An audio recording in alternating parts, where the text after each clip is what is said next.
In this video, I'm going to show you how to use the strobe and streak technique that you've seen in my photos. Yes, it's basically shutter dragging, but it's sexy shutter dragging, so stick around.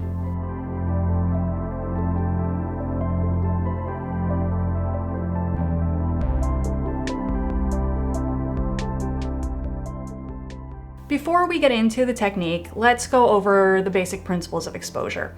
You have your shutter speed, which is time-based. It's the length of time the shutter remains open, letting in light.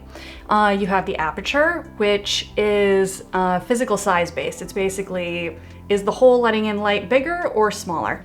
Next, you have your ISO, which is the apparent sensitivity of the sensor. Now, the important one in this case is the shutter speed. That's the thing that makes this whole thing work. Another thing to keep in mind is that if light does not fall on an object, photographically, it does not exist. So just let that sink in for a little bit and we'll circle back. Okay, so let's talk about the things you need to make this technique work. You need a strobe, like that guy.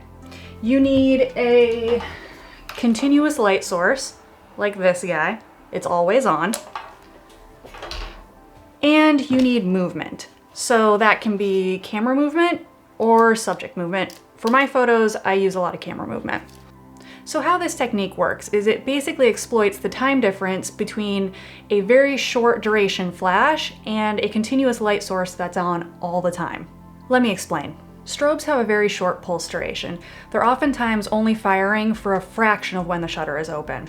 For a lot of my photos, the strobes are probably only firing for 1/3000th to 1/4000th of a second, whereas the shutter speed is around somewhere like 1/3 of a second.